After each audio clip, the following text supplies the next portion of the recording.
네, 여러분 안녕하십니까? 가장 빠른 종합뉴스 뉴스큐 시작합니다. 대장동 사건 등으로 수사를 받는 민주당 이재명 대표 주변 인물이 또 세상을 떠나면서 여파가 큽니다. 이 대표는 사법살인이라면서 화살을 검찰로 돌렸고 여당은 이 대표를 겨냥하고 있습니다.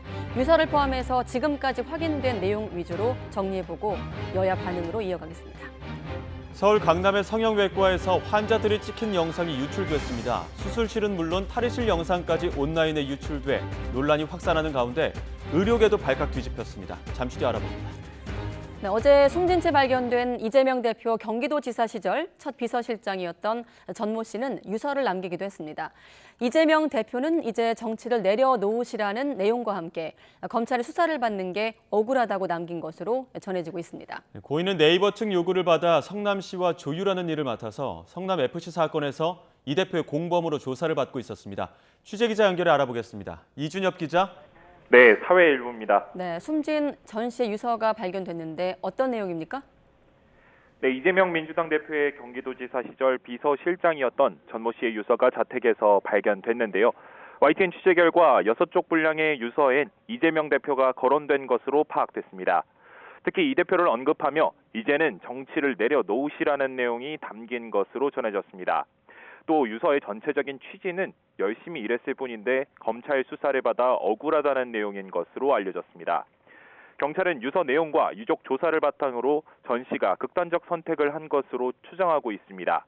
유족은 유서를 공개하는데 확고히 반대하고 있는 것으로 전해졌습니다. 전 씨는 이재명 대표가 성남시장이었던 시절 성남시 행정기획조정실장과 비서실장을 지냈고 경기도지사에 당선된 뒤에는 초대 비서실장을 역임하며 이 대표의 최측근으로 꼽히는 인물입니다. 유족은 전 씨가 매스컴의 이름이 오르내리자 스트레스를 받았다고 경찰에 설명한 것으로 전해졌습니다. 네, 고인은 성남FC 사건에서 피의자로 입건된 상태였죠. 그렇습니다. 전 씨는 지난해 12월 26일에 수원지검 성남지청에서 영상 녹화 조사를 한 차례 받았습니다. 이 밖에는 수사기관에서 별도 조사나 출석 요구를 받은 적은 없었습니다. 전 씨의 이름은 173쪽 분량의 이재명 대표의 구속영장 청구서에도 등장하는데요. 성남FC 사건의 공범으로 명시됐습니다. 검찰은 전 씨가 네이버가 성남FC에 50억 원과 40억 원을 차례로 기부하도록 요구하는 과정에 모두 개입했고 네이버 이름을 노출하지 않기 위해 희망살림이라는 사단 법인을 거쳐 기부하도록 해 범죄 수익을 숨기는 과정에서도 역할을 한 것으로 보고 있습니다. 지난 2014년 11월 전 씨는 성남시 행정기획국장으로 있으면서 성남시 구미동 부지를 매입할 수 있게 해달라는 네이버 측 요구를 처음으로 전달받은 인물로 조사됐습니다. 검찰은 네이버 측이 다른 창구를 통해 대화하다가도 진행이 잘 안 되자 전 씨와 다시 논의하기 시작했다고 쓰기도 했습니다. 또 영장 청구서를 보면 전 씨는 네이버 측 의견을 전달받고 협상하는 역할을 꾸준히 했고 특히 양측 협의를 문서화하기를 바라는 네이버 측 요구를 거부하고 희망살림을 거치고 성남시를 협약에 참여시키는 형태의 후원을 제안한 인물로 묘사되어 있습니다. 이 밖에도 전 씨는 최근 이화영 전 경기도 부지사의 쌍방울그룹 뇌물수수 혐의 사건 재판에서 언급되기도 했습니다. 증인으로 출석한 쌍방울 관계자는 지난 2019년 5월 김성태 전 회장 모친상에 이재명 당시 경기지사 대신 종문을 했던 인물로 전 씨를 지목했습니다. 지금까지 사회 일부에서 전해드렸습니다.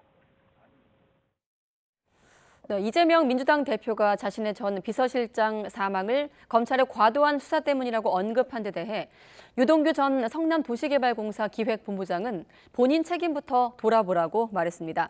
유 전 본부장은 오늘 서울중앙지방법원에서 열린 재판을 마치고 기자들을 만나 이 대표를 향해 제발 남 핑계 좀 대지 말고 본인 책임부터 얘기하라면서 이같이 말했습니다. 이어 공무원들은 나중에 갖은 처벌을 받을까 두려워 자백할 기회를 놓치게 되고 뒤늦게 자백하면 진술 번복이란 말을 듣게 된다면서 지방자치단체장이 너무 무리하고 편법적인 것을 요구하면 공무원들은 괴로워하고 끙끙 앓게 된다고 주장하기도 했습니다. 대장동 일당과 유착해 뇌물을 받은 혐의로 구속 기소된 정진상 전 민주당 대표실 정무조정실장의 재판이 오는 29일부터 본격적으로 시작됩니다. 재판부는 방어권 행사나 증명이 필요한 부분은 기회를 보장하겠다면서도 되도록 일주일에 한 번 이상 재판을 열어 집중 심리하겠다고 밝혔습니다. 검찰은 재판부에 유동규 전 성남도시개발공사 기획본부장에 대한 증인 신문이 가장 먼저 필요하다고 요청했고, 정 전 실장 측은 정영학 회계사가 검찰에 낸 녹취록을 먼저 듣자고 주장했습니다. 네, 이재명 대표는 주변 인물이 숨진 채 발견된 것과 관련해 검찰의 압박 수사 때문이라면서 거칠게 비판했습니다. 여당은 이에 대해 죽음의 행진을 막기 위해 이 대표가 결자 해지에 나서라고 압박했습니다. 취재기자 연결합니다. 박기환 기자. 네, 국회입니다. 네, 이재명 대표 입장부터 전해주시죠. 네, 이재명 대표는 오늘 오전 수원 현장 최고위에서 과거 자신의 비서실장이었던 전모 씨가 숨진 채 발견된 것과 관련해 입장을 밝혔습니다. 이 대표는 어제 믿을 수 없는 부고를 받았다며 8분 가까이 작심 발언을 쏟아냈는데요.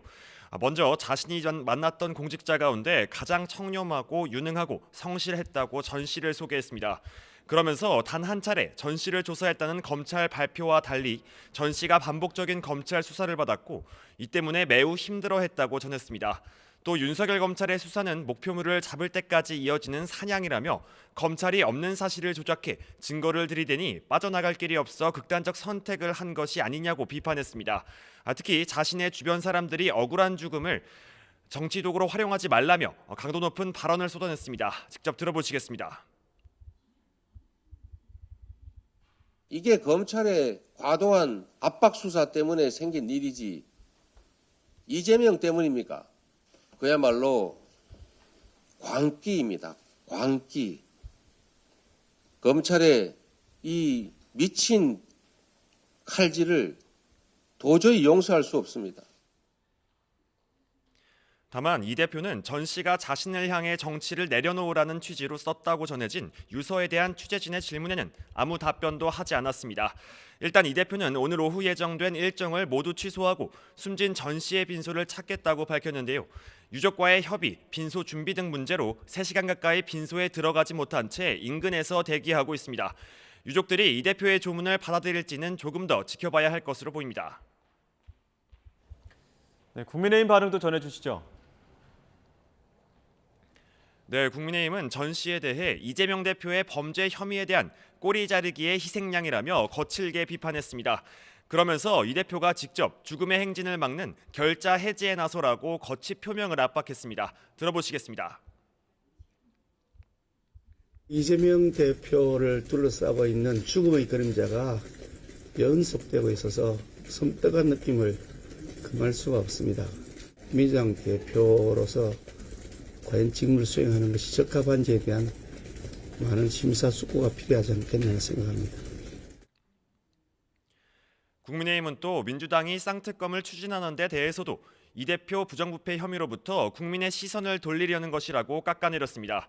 그러면서 특검을 밀어붙인다는 건 국회를 극한의 정쟁의 장으로 몰겠다는 것이라며 내년 총선에서 국민의 엄정한 심판이 있을 것이라고 경고했습니다. 지금까지 국회에서 YTN 박견입니다. 윤석열 대통령 지지율이 일본 강제동원 해법 발표 등을 이유로 소폭 하락해 30%대 중반을 기록했다는 여론조사 결과가 있습니다. 잠시 보겠습니다. 한국갤럽이 지난 8일부터 이틀간 전국 18세 이상 1,002명에게 물은 결과 윤 대통령이 직무 수행을 잘하고 있다는 대답은 34%로 일주일 전보다 2%포인트가 떨어졌고 잘못하고 있다는 평가는 58%로 3%포인트 이상 상승한 것으로 3%포인트 상승한 것으로 집계됐습니다. 윤 대통령을 긍정적으로 평가하는 이유로는 노조 대응에 이어서 외교, 또 일본 관계 개선이 꼽히고 있고요. 부정평가 이유로는 일본 관계와 강제동원 배상 문제가 첫 번째, 외교가 그 뒤를 잇고 있습니다. 갤럽은 지난주 윤 대통령의 3.1절 기념사에 이어서 정부가 내놓은 일제 강제동원 배상안에 대한 반향으로 보인다고 설명하고 있습니다. 자세한 내용은 한국갤럽 홈페이지나 중앙선거 여론조사심의위원회 홈페이지를 참조하면 되겠습니다. 네, 대통령 지지율에도 영향을 미친 것으로 보이는데요. 우리나라와 일본의 관계, 특히 강제징용 해법 등에 대한 국민의 인식을 볼 수 있는 여론조사 결과도 있습니다. 이어서 보겠습니다. 네, 역시 한국갤럽이 지난 8일부터 이틀간 전국 18세 이상 1,002명에게 물은 결과입니다. 우리 정부가 일본 피고 기업을 대신해 강제동원 피해자들에게 우선 배상하는 이른바 제3자 변제 방안에 대해 한일 관계와 국익을 위해서 찬성한다는 응답이 35%, 일본의 사과와 배상이 없어 반대란 대답은 59%로 나타났습니다. 앞으로 한일 관계 방향에 대해서는 우리가 일부 양보하더라도 가능한 한 빨리 개선해야 한다는 대답이 31%를 차지했고, 일본의 태도 변화가 없다면 서둘러서 개선할 필요가 없다는 응답도 64%로 집계됐습니다. 자세한 내용은 역시 한국갤럽 홈페이지나 중앙선거 여론조사심의위원회 홈페이지를 참고하면 되겠습니다. 요즘 거리 다니다 보면 마치 선거철을 연상케 하듯 자극적인 문구로 가득한 정당 현수막이 이렇게 자주 눈에 띄죠. 내용을 살펴보면 부동산 문제 해결하겠습니다. 국민 어려움 해결하겠습니다. 이런 민생에 가까운 내용이라기보다는 여야가 서로를 헐뜯는 원색적인 비방들이 더 많습니다. 특히 국회 앞 거리에는 그야말로 현수막 대전이 벌어지고 있는데요. 국회 정문에서 인근 교회까지 550m 거리에만 총 20개 이상의 정당 현수막이 걸릴 정도입니다. 그중엔 인기 드라마 대사를 가져다 쓴 문구도 있습니다. 민주당은 정순 심판 더 글로리, 연진아 네 아빠도 검사니 라며 정부 여당을 저격하고 있고, 국민의힘은 이재명판 더 글로리, 죄 지었으면 벌 받아야지 라고 맞받는 내용이 나란히 걸려 있습니다. 뿐만 아니라 유동인구가 많은 거리마다 현수막엔 검폭, 학폭, 독재, 이완용까지 등장하면서 그야말로 비난 일색입니다. 이를 바라보는 시민들도 불편함을 호소하고 있는데요. 현수막이 신호등이나 가게 간판을 가리다 보니 길을 걷는 것도 운전하는 것도 불편한 건 물론이고 가게 영업에 지장이 크다는 자영업자들의 하소연도 있습니다. 그럼 왜 갑자기 이런 정당 현수막들이 난립하고 있는 걸까요? 바로 지난해 12월 5개 광고물 관리법이 개정됐기 때문입니다. 원래는 지자체 허가를 받아서 지정된 곳에만 현수막을 걸어야 했지만 올해부터는 정치적 현안과 관련해서는 어떠한 제한도 없이 현수막을 설치할 수 있게 됐습니다. 정당 활동을 보장한다는 취지였죠. 무분별한 현수막 전쟁이 도를 넘으면서 거리 공해, 도시 공해라는 비판과 함께 세금 낭비에 대한 우려도 커지자 지자체들도 대책 마련에 나서고 있습니다. 서울시는 현수막 게시 관련 사항을 제한할 수 있도록 국회와 정부에 5개 광고물법 시행령 개정을 건의하겠다고 밝혔고, 인천, 경남 등 일부 다른 지자체들은 이미 행안부에 시행령 개정안을 전달했습니다. 이렇게 지자체들이 대책을 내놓고는 있지만 총선을 앞둔 상황에서 현수막은 더 많이 들어찰 거란 관측도 나오는데요. 결국 정당 스스로 심각성을 깨닫고 스스로 결자 해지하는 게 가장 적절하다는 지적입니다. 마침 정치권에서도 자성의 목소리가 나오고 있습니다. 함께 들어보시죠. 어떤 곳에서는 킥보드를 타던 대학생이 현수막 줄에 목이 걸리는 그런 사고까지 있다고 합니다. 각 당이 우선 좀 자제해야 할 것이고 필요하다면 개정으로 이런 일이 생겼습니다마는 재검토해서 이런 것이 남발되지 않도록 하는 것이 필요할 것 같습니다. 안 그래도 여야의 정쟁으로 국민들이 짜증스러워하는데 보이는 곳곳마다 인신공격, 비방형의 그런 이 현수막들이 내걸리는 것은 국민들에 대한 도리가 아닌 것 같습니다. 한번 재검토하도록 그렇게 하겠습니다. 네, 북한이 13일부터 시작이 되는 한미연합훈련을 앞두고 단거리 탄도미사일 6발을 쏘아 올렸습니다. 김정은 위원장은 발사 현장에 딸 김주애를 또 데리고 나왔는데 강력한 능력을 지속적으로 키워나가 전쟁 주도권을 쟁취하라는 위협적인 메시지를 내기도 했습니다. 조수영 기자입니다. 북한 이동식 발사 차량에서 단거리 탄도미사일 6발이 동시에 발사됩니다. 북한 매체는 신형 전술유도 무기로 서해 목표 수역에 위력적인 사격을 했다고 밝혔을 뿐 구체적인 재원은 알리지 않았습니다. 김정은 국무위원장은 딸 주애와 함께 발사 현장을 참관했는데 언제든 압도적으로 대응하고 제압할 수 있는 강력한 능력을 키워나갈 것을 주문했습니다. 첫째로 전쟁을 억제하고 둘째로 전쟁의 주도권을 쟁취하기 위한 전략적 2대 임무 수행에서 최대의 완벽을 기할 수 있게 엄격히 준비되어야 한다고 강조하셨습니다. 북한 매체들은 목표물이 적작전 비행장을 가상에 설정됐다고 밝혀 우리 공군 비행장을 겨냥해 타격 연습을 한 것으로 보입니다. 또 저수지 주변을 발사 장소로 택했는데 장소에 구애받지 않는 기습 사격과 수중 발사 착각을 노려 탐지를 회피하려는 의도가 깔린 것으로 분석됩니다. 이번 신형 미사일은 특히 낮은 고도로 짧은 거리를 날면서 식별하기가 쉽지 않았습니다. 군은 지금의 요격 체계로도 충분히 대응 가능하다고 밝히면서도 운용 측면에서 진전이 있었던 것으로 보인다고 평가했습니다.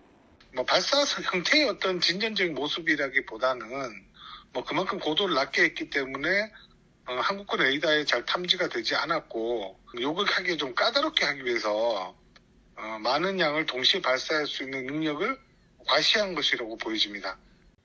오는 13일부터 시작되는 연합훈련을 앞두고 미사일을 쏘아 올린 북한은 도발 수위를 점차 끌어올릴 것으로 보입니다. 통일부는 군사적 도발을 통해 더 이상 긴장을 고조시키지 말고 평화를 위한 길로 나오라고 거듭 촉구했습니다. YTN 조수현입니다. 미국 국무부가 북한의 미사일 발사를 규탄하면서 유엔 안전보장이사회 결의 위반이자 영내 국가와 국제사회에 대한 위협이라고 비판했습니다. 네드 프라이스 국무부 대변인은 브리핑에서 이같이 말하며 미국의 한국, 일본 등에 대한 철통 같은 방위 공약을 재확인했습니다. 또 북한이 경로를 바꾸지 않는 한 대가를 계속 치르리라는 것을 분명히 하기 위한 조치를 전 세계 파트너들과 모색하고 있다면서 북한이 대화와 외교로 방향을 전환하길 희망한다고 거듭 밝혔습니다. 엘리자베스 살몬 유엔 북한 인권특별보고관은 오는 20일 유엔 인권이사회에 제출할 보고서 초안에서 북한 내 여성 인권 유린이 심각한 상황이라고 지적했습니다. 자유아시아 방송에 따르면 살몬 특별보고관은 북한 정권이 여성의 인권 보호에 관한 법적인 틀을 마련하는 데 진전을 보였지만 현실은 이와 동떨어져 있다면서 화장 방식도 국가의 통제를 받는다고 전했습니다. 또 성폭력과 성추행 피해자들은 오히려 낙인이 찍히고 탈북을 시도할 경우 중국 남성과의 강제 결혼에 팔리거나 성산업에 내몰린다고도 언급하기도 했습니다. 네, 부승찬 전 국방부 대변인이 국군 방첩사령부에 출석했습니다. 군사기밀을 유출했다는 혐의로 조사를 받기 위해서인데요. 취재기자 연결해 자세한 내용 알아보겠습니다. 한연희 기자. 네, 국방부입니다. 네, 부승찬 전 대변인 소환 조사를 받고 있다고요? 네, 그렇습니다. 오늘 오전 과천에 있는 국군 방첩사령부로 출석했습니다. 국방부 재직 당시 기록한 일기를 주제별로 모은쳐서 권력과 안보에서 군사기밀을 유출했다는 혐의와 관련한 조사를 받고 있는데요. 피의자 신분입니다. 부승찬 전 대변인은 방첩사에 출석하면서 자신과 관련한 조사가 비합리적이고 비상식적으로 느껴진다며 떳떳하고 당당하게 조사에 임하겠다고 말했는데요. 직접 들어보시겠습니다. 일단 범죄가 소명되기 위해서는 국가 안보에 치명적인 해를 끼쳐야만이 이제 군사기밀 누설죄가 되는데 그게 과연 가능한지 모르겠습니다. 권력의 비밀을 파헤친 죄 그리고 이제 국민의 알 권리를 충족한 죄 이 두 가지로 인해서 제가 조사를 받고 있는 게 아닌가 싶습니다. 현재 부 전 대변인 저서와 관련된 수사는 두 갈래로 나눠서 진행되고 있습니다. 대통령실 이전 천공 개입 의혹과 관련해서는 경찰에서 조사가 이루어지고 있고요.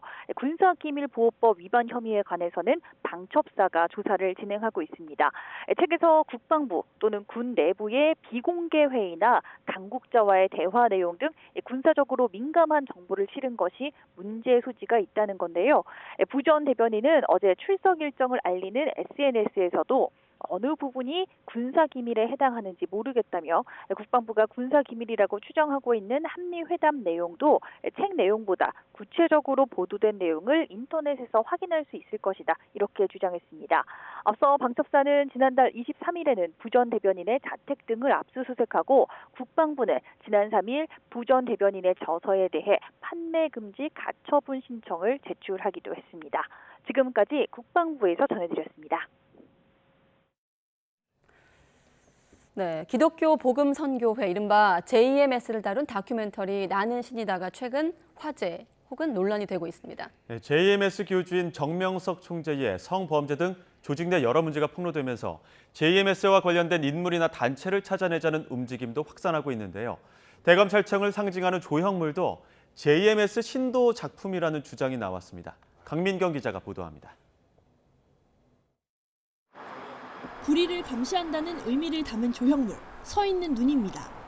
30년 가까이 대검찰청 앞을 지키고 있는데 돌연 논란의 중심에 섰습니다. 작품을 만든 에이전 교수가 신흥 종교인 기독교 복음 선교회, 즉 JMS의 신도였던 걸로 알려진 겁니다. 이 조각상을 만든 교수님이 성폭행 피해자 가족에게 전화를 해서 선생의 성비위를 인성으로 이해하려고 하지 마라. 그분의 행위는 신성으로 이해해야 된다. 이렇게 말한 적이 있습니다. JMS의 수장인 정명석 총재는 여신도들을 수차례 성폭행한 혐의로 구속돼 재판을 받고 있지만 신도들은 앞장서 정 씨의 범행을 감싸는 상황. 그러다 보니 범죄와 맞서야 할 검찰이 JMS 신자의 작품을 상징으로 두는 게 적절하냐는 지적이 나옵니다. 성폭행 피해자에게 강요하는 그런 사람의 만든 조형물이 대검찰청의 상징이 된다라면은 성폭행 피해자들에게 2차 가해가 되는 게 아닌가 그런 생각을 합니다. 에이전 교수는 언론의 접촉을 피하고 있지만 한 언론사와의 인터뷰에서 과거 신도였다는 걸 인정했습니다. 정명석 씨에게 엄정한 형벌이 선고돼야 한다고 천명한 검찰은 난감한 처지에 놓였습니다. 조형물을 둘러싸고 파문이 있는 것도 알고 있지만 공모전이라는 적법한 선정 절차를 거쳐 설치된 국유재산을 검찰 마음대로 처리할 수는 없기 때문입니다.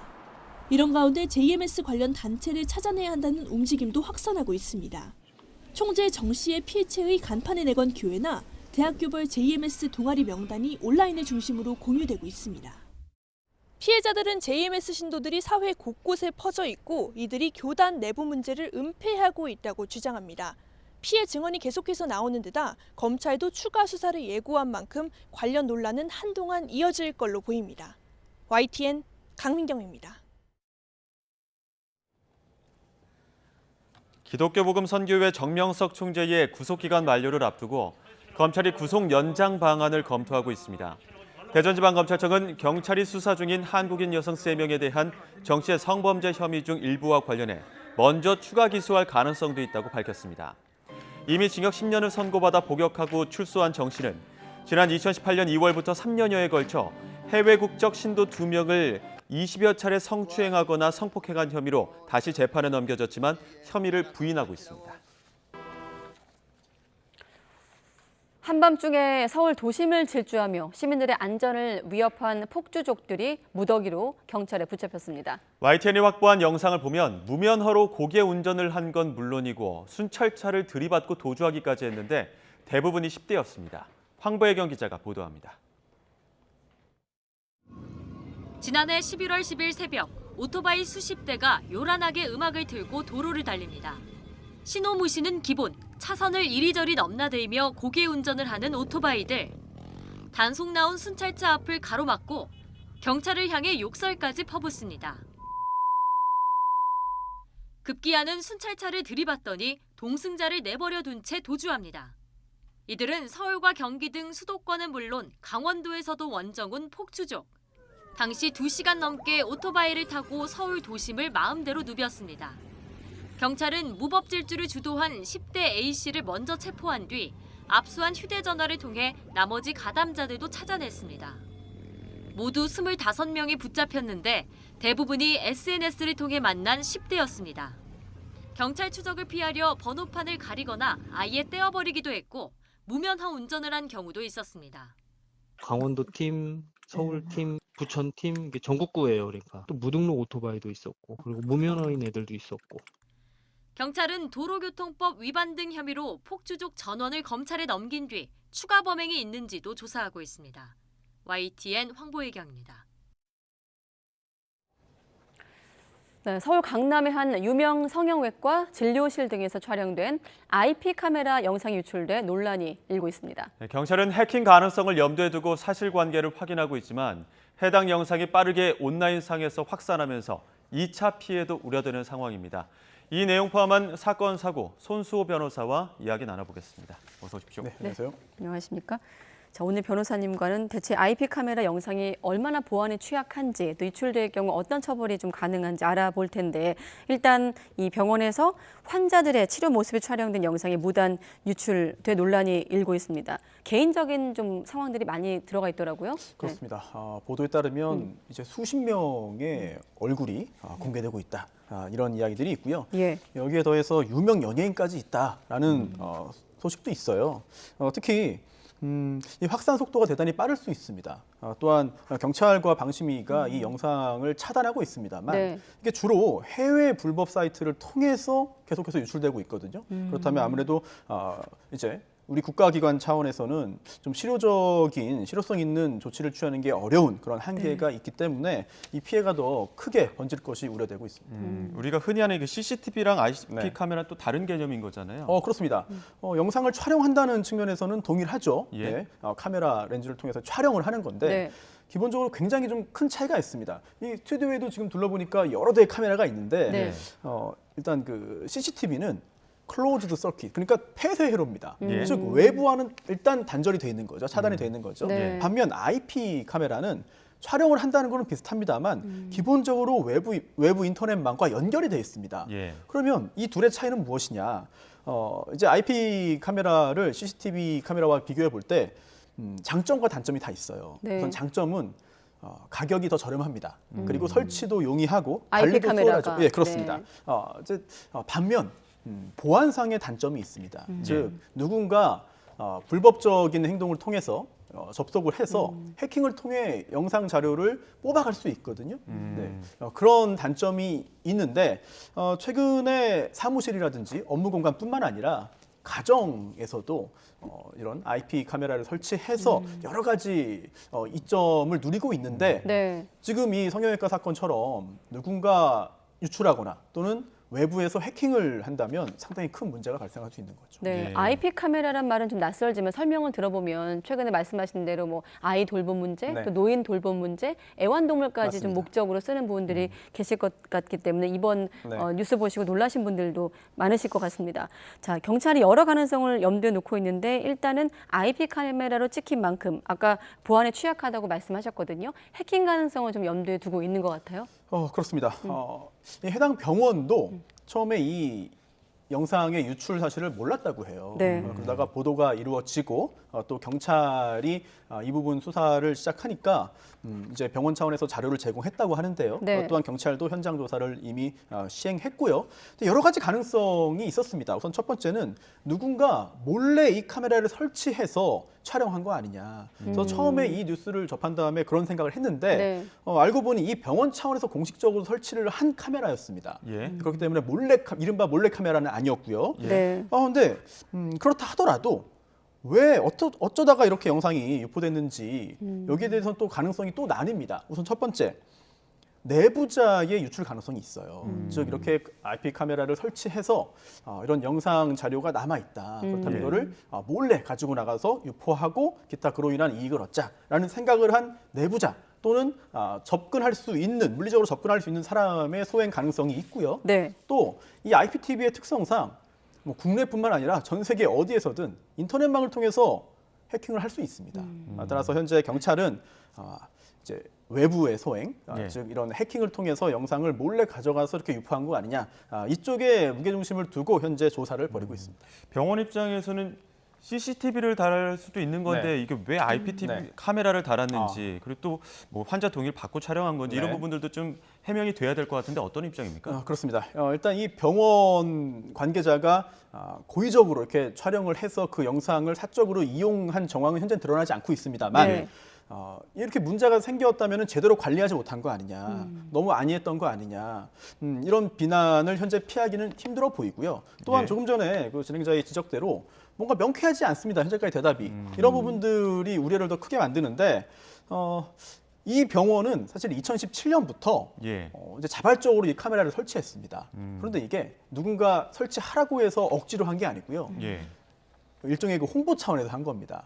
즉 대리 시술 또는 대리 수술 문제가 커지니까 우리 병원은 이렇게 대리 시술 안 합니다. 카메라도 설치돼 있고요. 영상도 찍을 수 있기 때문에 자, 우리를 믿고 오십시오라는 차원이거든요. 그런데 이게 수술실뿐만 아니라 뭐 심전도실, 진료실, 또 이제 상담실까지 다 설치를 해놓은 거예요. 근데 이렇게 설치하는 건 좋은데 제대로 관리하지 못했다면 그로 인한 비난 또는 법적인 책임도 역시 피하기 힘들어지겠죠. 그 듣고 보니 두 가지겠네요. 고의적으로 유포했거나 아니면 영상 관리를 못했거나 두 가지 측면인데 어쨌든 유출이 됐고 어떤 처벌을 좀 각각 받게 되는 겁니까?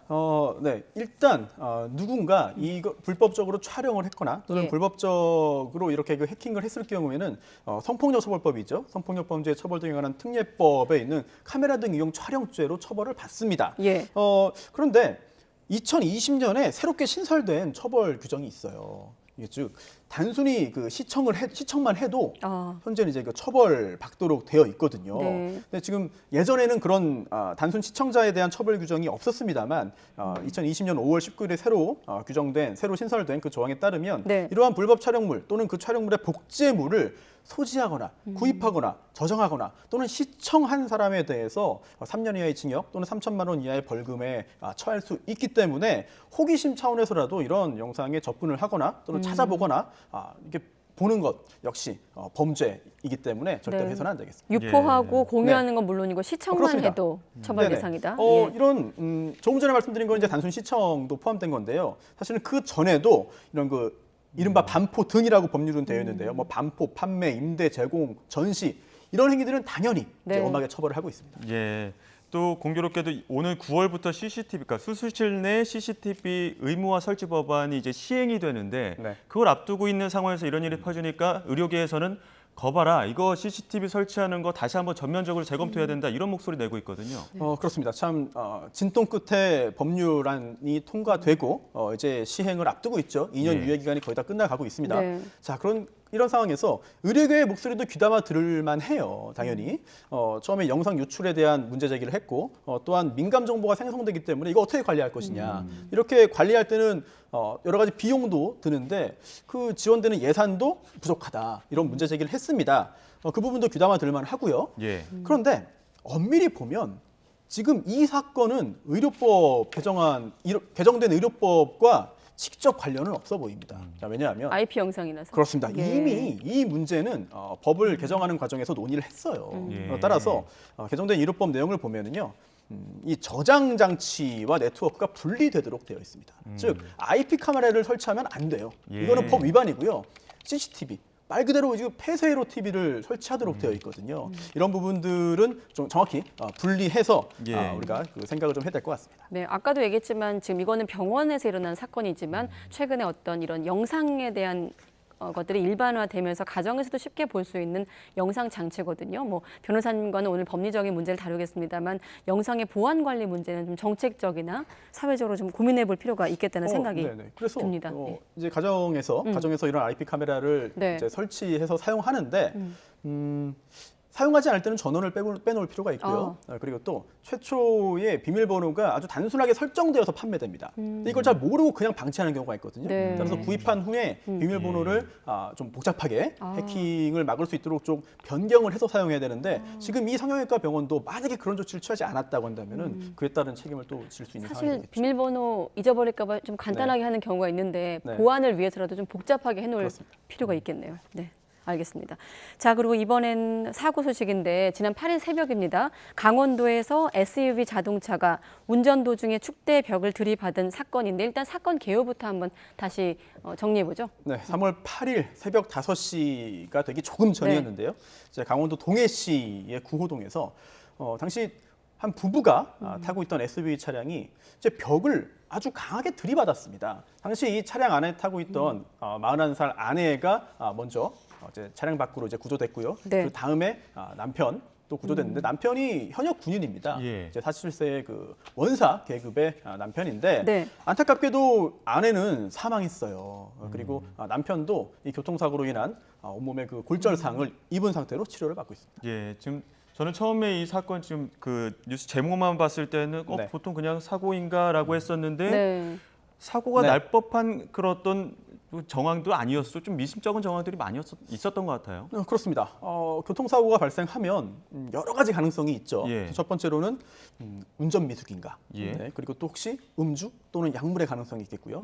또는 그런 게 없다 하더라도 운전하다가 동승자와의 다툼이 생겨서 이런 사고가 발생하는 경우도 종종 있습니다. 또는 가능성이 크진 않습니다만 차량 오작동도 무시할 수 없는 것이죠. 예. 그래서 경찰은 이 사건 영상을 보니까 너무 이 새벽 시간에 너무 빠르게 벽에 충돌한 거예요. 예. 그러다 보니까 이게 좀 뭔가 이상한 조짐이 있다라고 이제 의문을 품었는데 네. 당시 이 남편은 졸음운전이라고 진술을 했습니다. 그런데 이 아내가 교통사고로 사망을 했고 또 남편은 이 강한 충격을 받았기 때문에 골절상을 크게 입었는데 CCTV 영상을 쭉 따라가 봤습니다. 예. 그랬더니 이 남편이 모포에 쌓은 무언가를 이제 끄는 듯한 장면이 있고요.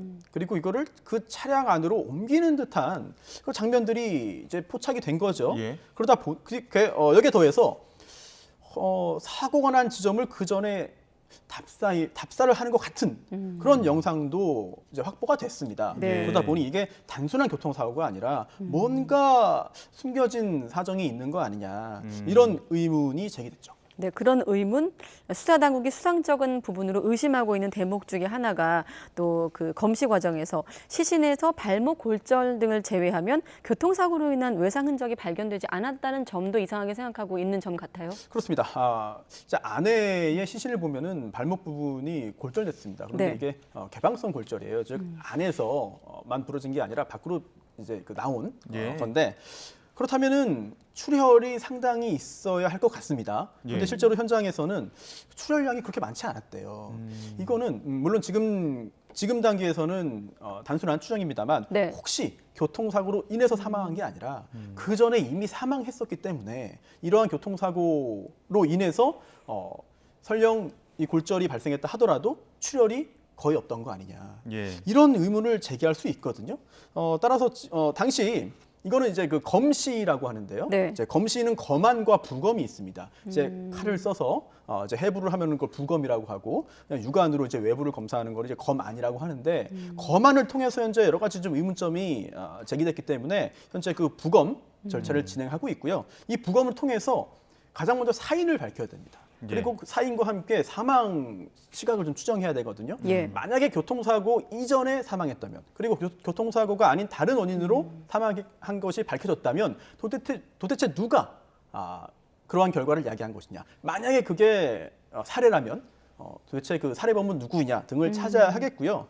물론 지금 단계에서는 단순 교통사고 그리고 또 단순한 살인 그 두 가지로만 생각을 하기 쉽습니다만 실제 사건을 처리하다 보면은 다양한 가능성이 있어요. 즉 어떠한 사고로 인해서 누군가 사망했는데 그 사실을 감추기 위해서 이제 사고를 위장하거나 아니면 어떤 죄책감을 크게 느껴서 본인도 목숨을 끊으려고 하는 행동인데 그 결과적으로 지금 이런 상황이 발생했거나 등등 다양한 가능성이 있기 때문에 네. 현재로서는 부검 결과가 나오기 전까지는 이 사건 어떤 사건인지 단정하기는 좀 어렵다고 봐야죠. 물론 지금까지는 추정의 단계입니다. 그런데 지금 그 사고가 난 그 이제 남편이 군인이기 때문에 네. 앞으로 또 이 과정을 통해서 군사 경찰에 넘길 계획이라고 지금 밝혀지고 있는데 네. 만약에 이제 뭐 추가 의혹이 더 밝혀진다면 네. 군인 신분인 남편을 향후 어떤 과정 좀 밟게 되는 겁니까? 네, 일단 군인이기 때문에 군형법이 적용되고 또 이제 군사법원에서 재판을 받게 될 텐데 중요한 건 사실 어느 기관에서 수사를 하고 어디에서 재판을 받느냐도 중요하겠습니다만 실제로 도대체 이 사건의 진상이 무엇이냐를 밝히는 게 중요하겠죠. 예. 네. 그래서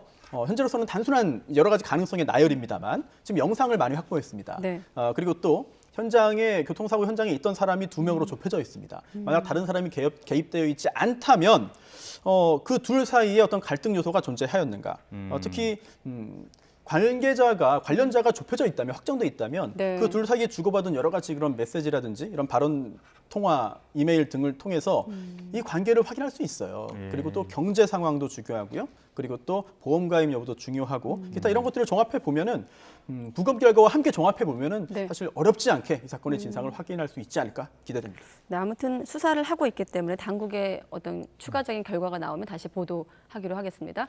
네, 사건 사고 오늘은 손수호 변호사와 함께 했습니다. 고맙습니다. 고맙습니다.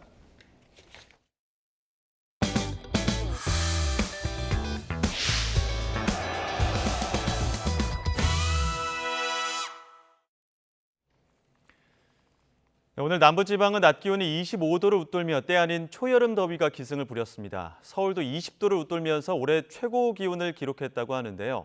이번 주말과 휴일, 다음 주 초반에는 고온과 단비, 꽃샘추위가 이어지면서 기온이 20도 이상 널뛰게 할 전망입니다. 기상재난기자 연결해서 변덕스러운 봄 날씨 자세히 알아보겠습니다. 정혜윤 기자. 네, 정혜윤입니다. 일단 오늘 기온은 많이 올랐다고요? 네, 그렇습니다. 네, 지금 보시는 화면은 오늘 낮 동안 촬영된 전남 광양 지역의 모습인데요. 반소매 아이스크림 또 햇살을 가리는 양산까지 등장해서 3월 초봄이 아닌 6월 초여름의 날씨를 연상케 했습니다. 오늘 가장 기온이 많이 올랐던 곳은 전남 곡성 석곡면과 청주 청원구로 26도에 육박했습니다. 그 밖에 광주 25도, 대구 23.6도, 서울도 22.2도까지 오르는 등 전국 대부분 지역이 올해 최고 기온을 기록했습니다. 특히 서울은 3월 상순 기준 지역 관측사상 두 번째로 높은 기온을 기록했는데 2013년 이후 10년 만입니다. 때이른 더위는 중국에서 서풍을 타고 고온 건조한 공기가 우리나라로 유입되는 것이 원인으로 주말인 내일까지 하루 더 이어질 것으로 보입니다.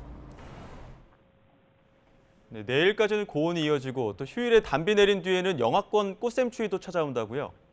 네, 그렇습니다. 이번 고온 현상은 휴일 전국에 단비가 내리면서 누그러지겠습니다. 비의 양은 많지 않겠지만 기온이 전날보다 10도 이상 크게 떨어지고 바람도 강하게 불면서 쌀쌀해지겠습니다. 특히 비가 그친 뒤 다음 주 월요일에는 서울 아침 기온이 영하 2도까지 떨어지는 꽃샘추위가 찾아오겠습니다. 서울을 기준으로 고온 현상이 나타난 주말과 비가 그친 뒤 월요일 사이 기온차가 무려 22도나 벌어지는 셈입니다. 사나흘 정도 널뛰기 하듯 심한 변화를 보이는 봄 날씨는 다음 주 화요일 낮부터 제자리를 되찾을 전망입니다. 지금까지 YTN 정혜윤입니다. 어제 주불이 꺼진 경남 합천 산불의 뒷불 정리가 오늘도 이어지고 있습니다. 경상남도와 산림청은 어젯밤 산불 영향구역인 163헥타르 지역 일부 구간에서 불씨가 재발화해 진화를 완료했고 헬기와 인력을 동원해 뒷불을 정리하고 있다고 밝혔습니다. 합천 산불은 지난 8일 오후 2시쯤 경남 합천군 용주면 월평리의 야산에서 발생해 20시간 만에 주불이 잡혔습니다. 어제부터 시작한 제주 들불축제의 하이라이트인 오름 불놓기가 전격 취소됐습니다. 강병삼 제주시장은 긴급 기자회견을 열고 정부의 산불 방지 담화문 발표와 건조한 날씨를 고려해 오름 불놓기와 달집 태우기 등 불과 관련된 행사를 취소한다고 밝혔습니다. 제주 들불축제는 제주도의 목축 문화인 들불놓기를 현대적으로 재현한 제주도의 대표 축제입니다.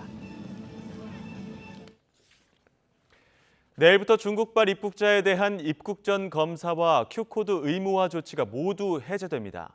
지난 1월 중국발 입국자 방역 조치가 강화된 지 2달 만인데요. 취재기자 연결해 자세한 내용 알아보겠습니다. 최명신 기자. 네, 최명신입니다. 네, 정부가 방역 완화 조치 결정한 배경, 중국 내 코로나19 상황이 그만큼 안정적이라고 판단했기 때문인 거죠? 네, 중국발 입국자의 입국 후 코로나19 검사 양성률은 한때 18%를 웃돌기도 했는데 지난달 말에는 0.7%까지 내려왔습니다. 중국 내 환자 발생도 지난해 말 이후 계속 내려가는 추세입니다.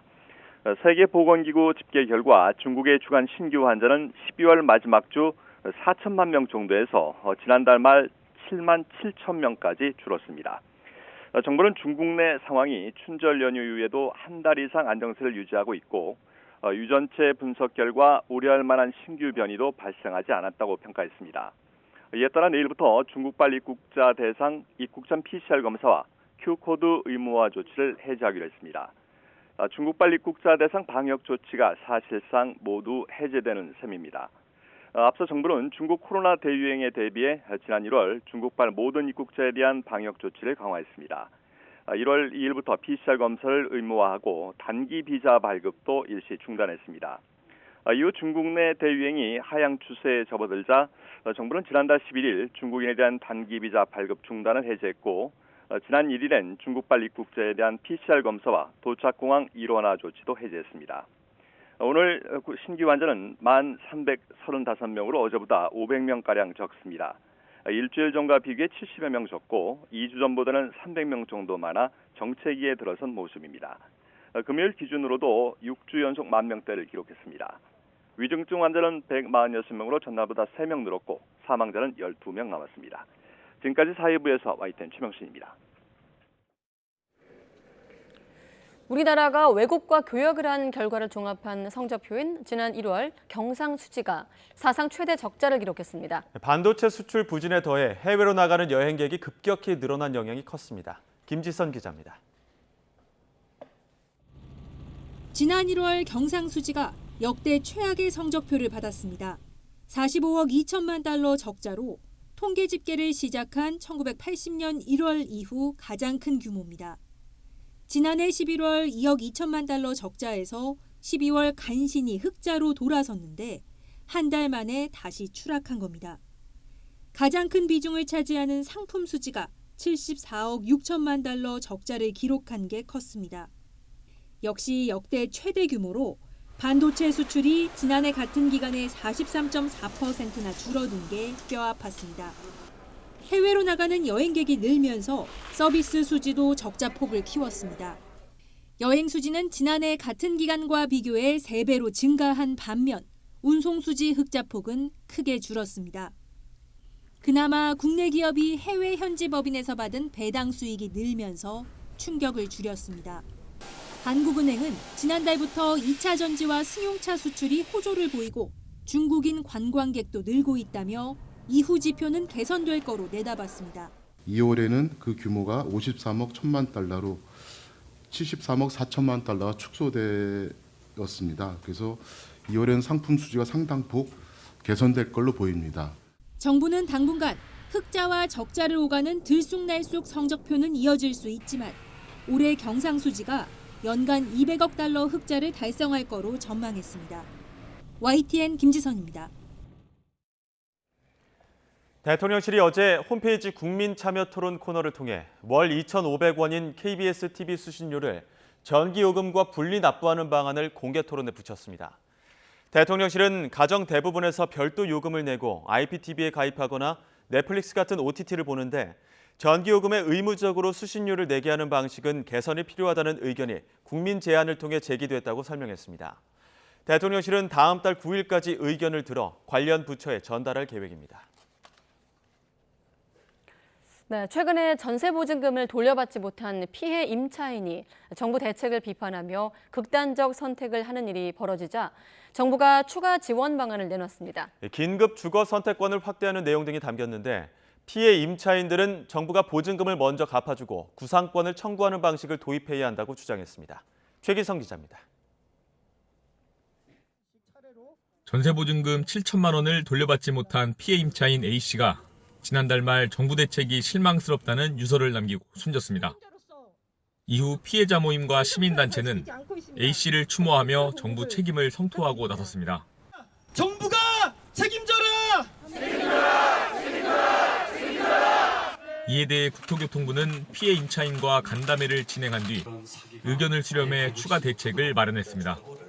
6개월 월세를 선납해야 했던 긴급 지원주택을 선납 없이 월세를 매달 내는 방식도 도입하기로 했습니다. 기존 주택 면적을 초과해도 유사한 크기면 입주가 가능하도록 했습니다.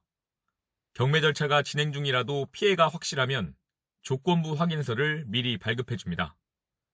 유효기간은 3개월에서 6개월로 늘립니다. 경매나 공매로 불가피하게 거주주택을 낙찰받아 1주택자가 되더라도 대출금리 인하 등 생애 최초 우대 혜택을 사용할 수 있도록 제도를 바꿉니다. 정신적 고통을 겪는 피해 임차인을 대상으로 한 명당 최대 3번 심리상담 프로그램도 지원합니다.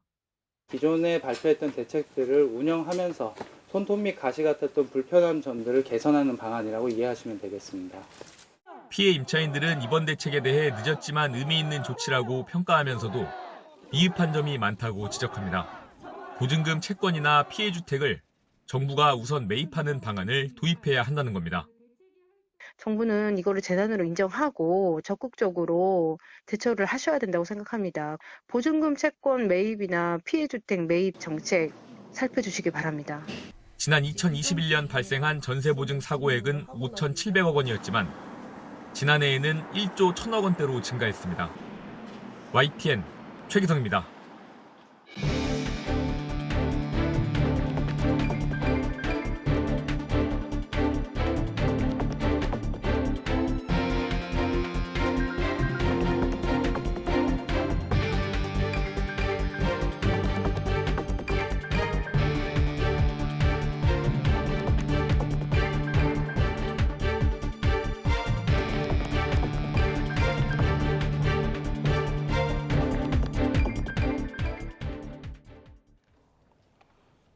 네, 어제 월드 베이스볼 클래식 첫 경기 호주에 일격을 당한 우리나라가 숙적 일본과 2차전을 갔습니다. 오늘 일본전도 패하면 사실상 세계대회 연속 1라운드 탈락을 확정할 가능성이 높습니다. 도쿄 취재기자 연결해 알아보겠습니다. 김상익 기자. 네, 도쿄입니다. 네, 경기가 7시니까 이제 몇 시간 안 남은 상황인데 우리 대표팀 분위기 어떻습니까? 네, 누가 뭐래도 어제 호주전 결과로 가장 힘든 시간을 보내고 있는 건 우리 선수들일 겁니다. 우리 선수들 객관적인 전력에서 한 수 아래인 호주에게 홈런 3방을 내주면서 재역전패를 당해 충격이 컸는데요. 하지만 우리 선수들 이제 다시 시작합니다. 우리 선수단 조금 전인 4시에 이곳 도쿄돔에 도착을 했습니다. 오늘 일본과의 물러설 수 없는 한판 승부를 준비하고 있습니다. 한국은 어제 호주전에서 믿었던 마운드가 무너지면서 또 한 번 WBC 첫 경기에서 패하는 징크스를 이어갔습니다. 여기에 일부 선수의 어이없는 본헤드 플레이가 나오면서 많은 질타를 받기도 했는데요. 애초 4강 진출을 목표로 열심히 훈련을 해왔는데 1차 관문인 8강마저도 현재로서는 위태로운 상태입니다. 이강철 감독 호주전을 잊고 오늘 일본전을 포함해서 남은 3경기에 집중하겠다고 말했습니다. 함께 들어보시죠. 네, 어차피 저희는 이제 한 경기를 졌기 때문에 모든 경기에 총력전을 해야 되기 때문에 한일전이라는 뭐 특별한 경기도 있지만 우리가 좀 8강을 올라가기 위해서는 최선을 다해서 무조건 이겨야 되는 경기이기 때문에 저희 총력전 하겠습니다. 네, 반면에 오늘 상대하는 일본, 어제 중국을 큰 점수차로 꺾고 1승 챙겼죠? 그렇습니다. 어제 일본은 그 선발 투수로 나온 오타니가 투타 원맨쇼를 펼치면서 중국을 8대1로 가볍게 눌렀습니다. 첫 경기를 승리로 장식했는데요. 한편 오늘 한국과 일본의 경기 선발 투수는 김광현과 다루비쉬입니다. 두 선수 모두 30대 중반을 넘긴 베테랑 선수들이고요. 한때 일본 킬러로도 불렸던 김광현 선수는 역대 한일전에 3번 등판했는데요. 좋은 기억도 있었고 또 나쁜 기억도 있었습니다. 다루비쉬는 김하성의 빅리그 팀 동료이기도 하죠. 빅리그 통산 95승을 기록 중인 긴 설명이 필요 없는 선수입니다. 두 선수 모두 상대 타자에게는 너무도 친숙한 얼굴이기도 합니다. 지금까지 한국과 일본은 통산 전적에서 박빙이었고요. WBC 격돌에서도 팽팽했습니다. 다만 최근엔 도쿄올림픽을 포함해서 우리가 일본에 확실히 밀리는 양상입니다. 일본이 물론 쉬운 상대는 아니지만 그렇다고 결코 넘지 못할 산도 아닙니다. 어제 우리가 호주에 발목이 잡혔던 것처럼 이변은 언제나 일어날 수 있고요. 그런 종목이 바로 또 야구이기도 합니다. 네, 이변을 기대할 수 있다. 자, 그런데 도쿄돔에서 5만 명 넘는 관중의 일방적인 응원이 펼쳐질 예정일 텐데 우리 선수들 기죽지 않을까 걱정도 되거든요. 김 기자는 어떻게 보십니까? 네, 맞습니다. 오늘 한일전에 특별한 시구자가 있는데요. 기시다 일본 총리가 시구자로 나섭니다. 아시다시피 일본은 야구 열기가 대단하지 않습니까? 특히 오타니 같은 선수는 관련 굿즈 상품이 없어서 못 팔 정도로 불티나게 팔리고 있다고 합니다. 일본에서는 거의 신적인 존재로 지금 추앙받고 있습니다. 이런 분위기에 적지에서 과연 한국 야구가 어떤 경기를 펼쳐줄지 더욱 관심입니다. 일본 팬들은 오늘의 한일전을 어떻게 예상하고 있는지 경기 결과 한번 들어봤습니다. ダルビッシュさんが投げるっていう予想なので、もう、多分0点に抑えてくれて、で日本が4点ぐらい取ると思います。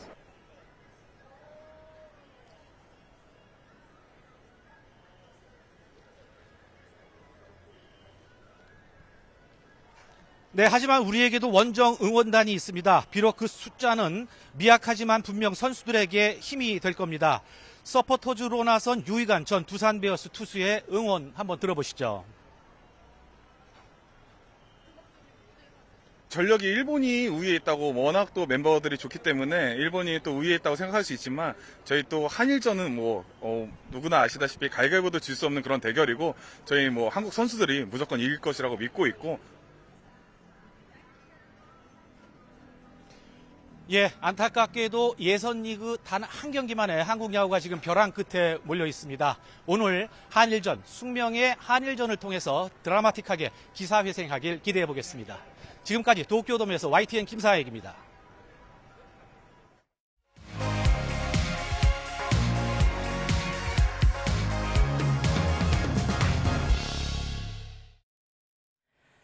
네, 이재명 대표를 둘러싼 각종 의혹이 불거지고 나서 주변 인물이 또 세상을 등지면서 정가를 중심으로 충격파가 큽니다. 대부분 검경 수사 변곡점에서 불행한 일이 있었습니다. 먼저 나혜인 기자의 보도입니다. 검찰은 앞서 기각된 이재명 대표의 구속영장 청구서에 숨진 전모 씨의 이름을 여러 차례 함께 올렸습니다.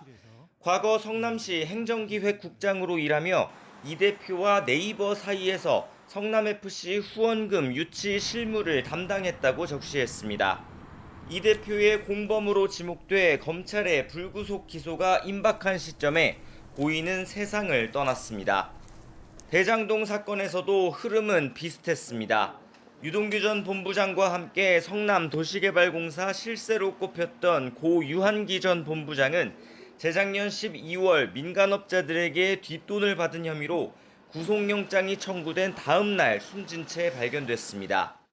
대장동 사업 실무를 담당했던 고 김문기 전 처장은 참고인 신분이었지만 역시 여러 차례 검찰 조사를 받다 같은 달 극단적 선택을 했습니다. 공사 내부 문건을 대장동 일당에게 보여줬다는 이유로 공사에서 중징계 통보를 접한 직후였습니다. 이후 대장동 수사는 한동안 윗선으로 뻗지 못했습니다. 지난해 7월엔 이 대표의 배우자 김혜경 씨를 수행했던 배모 씨의 지인이 법인카드 유용 의혹으로 경찰 조사를 받다 목숨을 끊었습니다. 당시 경찰은 수사를 마무리하며 고인은 사건의 핵심 인물이 아니었다고 했지만 배 씨의 법인카드 유용에 고인의 개인 카드가 활용된 사실이 드러나기도 했습니다. 유동규 전 본부장은 이 대표가 항상 뒤로 물러나 있으니까 이런 일이 생긴다고 주장했습니다. 위법적인 어떤 그런 행정 요구가 이런 자꾸 사건들을 만들어내는 게 아닌가 싶습니다. 그러니까 본인이 좀 책임질 건 책임져야 되는데. 지난해 1월엔 이 대표의 변호사비 대납 의혹을 제기한 시민단체 대표도 돌연 숨진 채 발견됐습니다. 다만 경찰 조사 결과 고인은 지병 때문에 사망한 것으로 확인됐습니다. 검찰은 보강 수사를 거쳐 남은 이 대표 사건을 처분하겠다는 입장입니다. YTN 나힌입니다. 네, 숨진 채 발견된 전모 씨. 검찰 수사에 대한 억울함과 함께 이 대표를 향해 이제 정치를 내려놓으란 말도 유서에 남긴 것으로 전해지고 있습니다. 이번엔 사회 일부 송재인 기자와 이어서 분석해 보겠습니다. 네, 송 기자. 안녕하세요. 자, 우선 고인. 아까 나혜인 기자 설명에서는 영장에 기각된 구속영장 청구서에서 전모 씨 이름이 한 20여 차례 적시되어 있다 이렇게 설명도 했었는데 일단 민주당 이재명 대표를 가까운 거리에서 보좌했던 인물로 알고 있거든요. 네, 맞습니다. 이재명 대표가 성남시장과 경기지사로 있을 때 각각 네. 비서실장을 역임했던 인물입니다. 연도별로 그래픽으로 좀 정리해 봤는데요. 네. 2013년 그러니까 이재명 대표가 성남시장에 처음 당선된 지 4년째 비서실장으로 발탁돼서 가까운 거리에서 보좌를 했고요. 예. 성남시장으로 재선된 뒤에는 성남시 행정기획국장 등을 역임했습니다. 이후에 이재명 대표가 이제 경기지사로 선출이 되지 않습니까? 2018년에는 함께 경기도로 옮겨가서 초대 비서실장으로 근무를 했고요.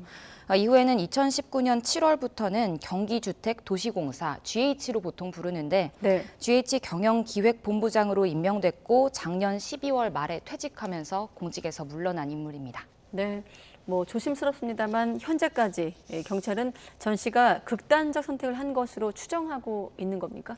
네, 매번 조심스러운 부분이긴 한데요. 말씀하신 대로 이제 전 씨가 자택에서 숨진 채 발견된 건 우선 어제 저녁 7시 반쯤입니다. 현관문이 열리지 않는다는 이제 가족의 신고를 받고 경찰이 출동해서 전 씨를 발견했던 건데요. 네. 말씀하신 대로 이제 현장에서 전 씨가 남긴 유서가 발견이 됐기 때문에 경찰은 극단적 선택으로 현재 추정하고 있는 상황이고 자필로 쓴 6쪽 분량의 유서가 발견됐습니다. 네. 자, 이재명 대표 주변에서만 벌써 5번째 사망 사건이 발생했고 수사 변곡점마다 좀 되풀이 되고 있기 때문에 조심스러운 대목들도 있고요. 지금까지 확인된 내용을 중심으로 사회부 송재인 기자와 다시 한번 정리를 하고 있습니다. 자, 유서, 6쪽 분량의 유서. 고인이 남긴 말은 어떤 내용이었습니까? 네, 저도 말씀하셨다시피 취재된 확인된 내용을 중심으로 말씀드리려고 네. 하는데요. 우선 민주당 이재명 대표와 관련한 수사 중에 성남FC 후원 의혹과 관련해서 수사 대상으로 자신이 오른 데 대해서 억울함을 호소하는 내용이 상당 부분 차지하는 것으로 알려졌습니다. 열심히 일한 것뿐인데 수사 대상이 됐다는 취지로 이제 성토하면서 네. 특히 검찰의 조작 수사 이런 표현도 쓴 것으로 전해졌거든요. 네.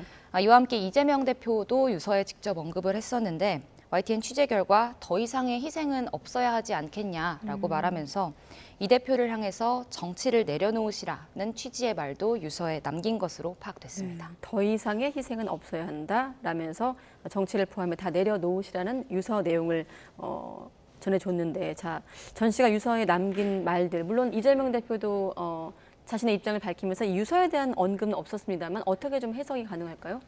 네, 우선 해석을 하기에 앞서서 현재 전 씨가 이제 피의자로 입건된 사건을 먼저 설명을 네. 드려야 될 것 같은데요. 말씀드렸다시피 성남FC 후원 의혹입니다. 네. 검찰은 이 대표에 대해서 앞서 구속영장을 청구하면서 이후에 이제 체포동의안이 부결이 되면서 실제로 영장이 발부되거나 혹은 심사 과정이 이루어지진 않았지만 네. 청구서에서 전 씨의 이름을 여러 차례 언급을 했습니다.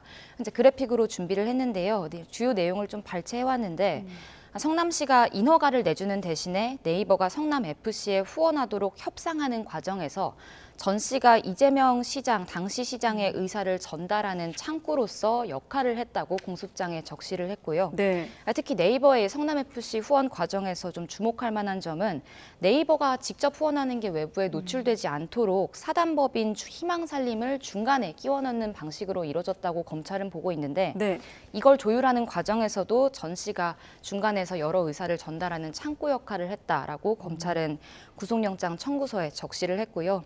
결론적으로 보면 검찰은 성남FC 의혹과 관련해서 전 씨도 이재명 대표와 정진상 당시 실장과 함께 이번 의혹의 공범이라고 규정을 해놓은 상태입니다. 네, 검찰은 결과적으로 이제 공범으로 규정을 했습니다만 유서에서는 좀 억울함을 호소하기도 했고요. 아무튼 전 씨가 실제 검찰 조사를 받은 것으로 알고 있거든요. 이 부분도 좀 정리해 주시죠. 네, 공범이라 규정을 했다는 건 곧 사실상 피의자로 입건했다는 뜻인데 실제로도 피의자 신분으로 한 차례 검찰 조사를 받았습니다. 네. 성남FC 의혹을 수사하는 수원지검 성남지청에서 지난해 12월 한 차례 영상 녹화 조사를 받은 거로 확인이 됐고요. 고인이 직접 억울함을 호소한 만큼 그렇다면 이제까지의 성남FC 의혹과 관련해서 고인에 대한 혹은 전반적인 수사 과정은 어땠나 여기에 좀 관심이 쏠렸었는데 성남지청도 오전에 출입기자단에게 공식적인 입장문을 냈습니다. 네. 입장문을 보면 지난해 말 말씀드렸듯이 한 차례 조사를 한 거 외에는 별도 조사나 출석 요구는 없었다고 직접 밝혔고요. 유족에게 위로를 전한다는 입장을 냈습니다. 네, 자 물론 유서의 내용은 수사의 영역이기도 합니다만 또 취재의 영역이기도 하기 때문에 한번 여쭤보면 자 사건과 조사 상황을 좀 종합해 봤을 때 유서를 통해서 전하고자 했던 바는 어떻게 좀 추정할 수 있겠습니까? 네, 섣불리 예단할 수는 없지만 네. 단순히 이 대표를 향해서 남긴 메시지라고 보기만은 조금은 어려워 보입니다. 네. 우선 말씀드렸다시피 고인이 직접 검찰 수사의 부당함에 대한 부분을 유서에 상당 부분 할애를 하면서 적은 상태고요. 또 이제 비교를 해보면 과거 대장동 사건으로 관련자들이 이제 세상을 등졌을 때 당시에 이 대표는 인물들의 이제 사망 소식이 전해지자 참혹한 결과라고 말하긴 하면서도 대장동 사건은 특검이든 국정조사든 다 가려봤으면 좋겠는 사건이라면서 사실은 자신과는 조금 거리가 있는 사건이라는 식으로 기존 입장을 유지를 했었거든요. 네. 반면 이번에 성남FC 사건의 경우에는 조금 달리 볼 수 있습니다. 우선 이 대표는 기업들의 광고 후원 사실에 대해서는 물론 성격에 대해서는 조금 달리 규정하고 있긴 하지만 네. 후원 사실에 대해서는 인정을 하고 있고 다만 그게 죄가 될 수는 없다. 정치 행정의 영역이었다면서 혐의를 다투고 있는 상황이거든요. 네. 검찰에 의해서 이제 공범으로 규정된 고인이 실무자인 내가 너무 많은 책임을 지고 있다 혹은 부담을 지고 있다라면서 이 대표를 향해서 메시지를 전하는 게 유서의 핵심이기는 어려운 부분도 있지 않나 이런 해석이 그래서 나오는 이유고요. 네. 다만 말씀드렸다시피 이 대표를 향해서 더 이상의 희생은 없어야 되지 않겠냐면서 정치를 내려놓으시라고 말한 부분은 글자 그대로 그 부분에 대해서는 또 읽어내야 할 것 같습니다. 네. 자, 전 씨가 민주당 이재명 대표를 둘러싼 다른 의혹들 수사와는 좀 직접적인 관련이 없었던 건가요? 네, 우선 앞서 말씀드렸던 전 씨의 이력을 보면 다른 의혹과도 좀 관계가 있지 않나 하는 시선도 나왔었는데요. 네. 우선 전 씨가 이재명 대표 경기도지사 시절 초대 비서실장을 지냈었고 이후에는 GH 경영기획본부장을 역임했지 않습니까? 관련한 의혹이 사실 지금 수사가 진행되고 있는데요. 쌍방울 관련 의혹과 GH 의혹입니다. 다만 결과적으로는 이 두 의혹과 관련해서는 혹은 또 다른 의혹과 관련해서 전 씨가 조사를 받았던 적은 없었고 혹은 예정돼 있던 조사도 없는 것으로 확인이 됐고요. 네. 다만 이 남은 다른 의혹들 중에서도 쌍방울 관련해서는 고인이 직접적인 스트레스를 좀 호소를 했다고 유족이 밝히기도 했습니다. 네. 쌍방울 의혹과 관련한 재판에서 이제 한 증인이 나와서 경기지사 비서실장이던 전 씨가 김선태 전 쌍방울그룹 회장의 모친상 때 대신 조문을 갔었다라고 증언을 하면서 사실 당시에 보도가 굉장히 많이 나왔었거든요. 말하자면 대리조문이라는 이름으로 보도가 나갔었는데 이와 관련해서는 보도가 계속 이어지는 상황에 대해서 고인이 스트레스를 많이 호소했다고 유족들은 전했습니다. 네, 유서에도 언급이 되면서 이재명 대표 입장도 크게 관심을 모았는데 광기, 칼질 이런 단어를 쓰면서 격정적으로도 입장을 밝히기도 하지 않았습니까? 네, 맞습니다. 오늘 아침에서 말씀하셨다시피 이 대표는 검찰 수사를 강하게 비판을 했고요. 네. 검찰과는 검찰이 이제 밝혔던 거와는 달리 앞서 말씀드렸다시피 검찰은 사실 한 차례 조사만 했다라고 밝혔었는데 이 대표는 발언을 통해서 전 씨가 받았던 조사가 여러 번이었고 이 때문에 매우 힘들어했다라고 전했습니다. 전 씨를 죽음으로 몰고 간 건 사실을 조작하는 검찰 수사라면서 강도 높은 발언을 이어갔는데요. 관련한 목소리 직접 들어보시죠. 이게 검찰의 과도한 압박 수사 때문에 생긴 일이지 이재명 때문입니까? 그야말로 광기입니다. 광기. 검찰의 이 미친 칼질을 도저히 용서할 수 없습니다. 이 대표는 이 아침 회의를 마친 뒤에 아무래도 계속해서 오늘 이 논란이 이어지고 있는 만큼 모든 일정을 취소하고 전 씨 빈소에 가서 조문을 하려고 하는데요. 네. 현재 현장 상황에 따라서 여러모로 조문은 직접적으로 아직 하진 못했고 지연되고 있는 상황인 것으로 알려졌습니다. 조문 갔다는 보도는 좀 몇 시간 전에 나왔는데 지연됐다고 하는 얘기는 좀 현장 상황이 복잡한가 봅니다. 자, 이재명 대표 수사와 관련된 인물이 숨진 건 이번이 5번째라는 거죠? 네, 맞습니다. 앞서 나인 기자 리포트에서도 보셨을 텐데요. 다시 한번 정리를 해드리면 아마도 이 5번째 이런 불행한 일이 이어진 것이 아마도 이재명 대표가 앞서서 말했듯이 검찰 수사를 더 강도 높게 반복한 이유도 또 전 씨가 유서에서 더는 희생이 없어야 된다라는 말을 남긴 이유도 모두 이와 관련된 것으로 보입니다. 특히 대부분 검경 수사의 변곡점에서 관련자들이 세상을 등졌는데요. 사건별로 조금 더 정리를 해보면 먼저 대장동 사건과 관련해선 성남도시개발공사의 실세로 꼽혔던 고 유한기 전 본부장이 구속영장이 청구된 다음 날 숨진 채 발견이 됐었고요. 재작년 12월이었는데 같은 달에 고 김문기 처장도 참고인 신분이긴 했지만 여러 차례 검찰 조사를 받은 이후에 극단적 선택을 했습니다. 또 다른 의혹으로는 이제 가족 수사와 관련해서 이 대표 배우자 김혜경 씨의 법인카드 유용 의혹, 이제 대선 때 불거졌던 의혹인데요. 이 의혹과 관련해서 이른바 수행비서로 불리는 배모 씨 핵심 인물인데 이 배모 씨가 이제 법인카드를 유용하는 과정에서 몇 개의 사적인 개인 용도의 카드를 빌려서 이른바 바꿔치기라고 할까요? 말하자면 개인 카드로 결제를 하고 법인 카드로 나중에 정산을 한다던가 하는 방식으로 여러 카드를 썼었는데 이 카드를 쓴 사람 중에, 그러니까 이 명의자 중에 한 명, 지인이 경찰 조사를 받고 극단적 선택을 한 경우가 있었고요. 끝으로는 수원지검에서 현재 수사를 하고 있긴 한데 변호사비 대남 의혹과 관련해서 당시 최초 제보자, 녹취록 제보자로 알려진 인물이 숨진 채 발견이 되긴 했지만 이 경우에는 경찰은 지병에 의한 사망이라고 설명을 했습니다. 네, 관련 수사가 진행 중인 상황에서 공범으로 지목된 이재명 대표 주변 인물이 사망했습니다. 자, 이러면 이 대표 관련 수사는 어떻게 되는 겁니까? 네, 우선 현재 남아있는 수사를 정리하는 선에서 말씀을 드리려고 하는데요. 우선 전 씨가 피의자 신분으로 조사를 받고 또 억울함을 호소했던 성남FC 의혹, 또 이 FC 의혹과 함께 묶여서 함께 구속영장이 이제 청구됐던 대장동 사건의 경우에는 검찰은 이 대표 이제 구속영장을 청구했다가 앞서 말씀드렸다시피 국회에서 체포동의안이 부결되면서 검찰은 현재 보강 수사를 이어가고 있고요. 또 쌍방울 관련 의혹도 계속 수사를 진행하고 있습니다. 불법 대북 송금 의혹을 중심으로 이제 진행되고 있는데 경기도의 관여 여부를 중심으로 현재 집중적으로 수사가 진행이 되고 있고요. 네. 최근에 수사가 시작된 걸로는 이제 성남시장 시절 정자동 호텔 특혜 의혹이 최근에 이제 수사기관에 들어오면서 수사에 착수한 상태고 이건 아직 강제 수사도 돌입하지 않은 상태라서 이후에 한창 수사가 진행될 가능성도 제기되고 있고요. 끝으로 가족 수사 관련해서도 아직 재판으로 넘어가지 않은 것도 많은데 아들 이동호 씨와 관련한 불법 도박 의혹 사건, 또 배우자 김혜경 씨의 법인카드 유용 의혹 사건도 아직 검찰 수사 단계에 머물고 있습니다. 네, 아무튼 좀 경찰의 사실관계 확인을 좀 더 해봐야 되겠습니다만 유서 내용이 내려놓으시라, 또 검찰의 수사가 억울하다, 여러 생각이 들게 하는 사건이거든요. 검찰도 이재명 대표도 책임에서 자유롭지는 않겠다는 생각이 드네요. 네, 사회일보 송재인 기자였습니다. 수고했습니다.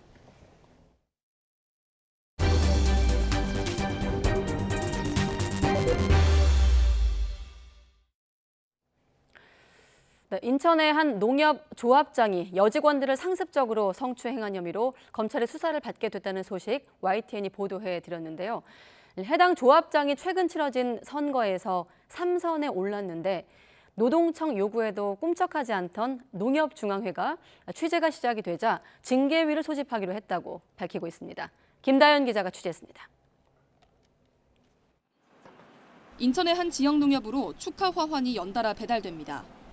최근 전국 동시조합장 선거에서 3선에 성공한 홍모 씨를 위한 겁니다. 홍 씨는 여직원들의 손과 겨드랑이, 허벅지를 만지는 등 상습적으로 성추행한 혐의로 지난달 말 검찰에 넘겨졌습니다. 노동청 조사에서도 성추행이 인정된다는 결과가 나왔는데도 선거에 출마해 당선된 겁니다. 취재진이 홍 씨를 직접 찾아갔지만 만날 수 없었고 수차례 통화 시도를 했는데도 끝내 받지 않았습니다. 조합장님하고 말씀 안 할 수 있을까 해가지고 왔거든요. 접촉이 안 됐어요. 농협중앙회 측은 확정 판결이 나오기 전까지는 홍 씨의 직무를 정지할 수도 재출마를 막을 수도 없었다는 입장입니다. 관련 법과 내규상 그렇다는 겁니다. 법을 핑계로 피해자 보호에 소홀한 것 아니냐는 지적이 잇따르자 농협 측은 지난 1월 관련 내규를 바꾸는 방안을 검토하겠다고 밝혔지만 이후 현실적으로 어려울 것 같다며 입장을 다시 바꿨습니다. 그래서 조합장 홍 씨 사건의 경우 노동청이 기한까지 명시하며 가해자에 대한 적절한 조치를 하라고 요구했는데도 농협 측은 징계위원회 소집 날짜를 차일피일 미뤘습니다. 해당 조합장은 당당히 선거에 나서고 농협중앙회는 늑장을 부리는 사이 피해자들은 불안감에 시달리고 있습니다. 가해자로 지목한 조합장이 또다시 인면권을 거머쥐었기 때문입니다. 일자로 저희가 가게 되면 어차피 저희 입장이 되어주실 사람들이 없다 보니까 그러니까 다시 그 사람 밑으로 들어가야 된다는 것 자체가 너무 굴욕적인 그런 것도 있고. 취재가 시작되자 농협중앙회 측은 오는 21일 징계위를 소집해 홍 씨에 대한 징계 여부와 수위를 결정하겠다고 밝혔습니다. 최근 성추행과 갑질 등 농협 내부에서 여러 문제가 발생했던 만큼 최대한 절차를 당기겠다는 입장입니다. 현재 국회에는 금고 이상의 형을 받은 농축협 조합장의 경우 대법원 확정 판결 전이라도 직무를 정지하도록 하는 농협법 개정안이 발의됐습니다. YTN 김다현입니다. 인천국제공항을 출발해 필리핀 마닐라로 가려던 여객기에서 실탄 2발이 발견돼 관계 당국이 조사에 나섰습니다. 오늘 아침 8시 5분쯤 마닐라행 대한항공 여객기 좌석 아래서 실탄이 발견됐다는 112 신고가 접수됐습니다. 승객 210여 명과 승무원 12명이 대피했다가 보안 검색에서 이상이 발견되지 않으면서 오전 11시쯤 같은 여객기를 타고 다시 마닐라로 출발했습니다. 경찰과 국가정보원 등은 해당 여객기가 어젯밤 베트남 다낭에서 들어온 것을 확인하고 경위를 조사하고 있습니다.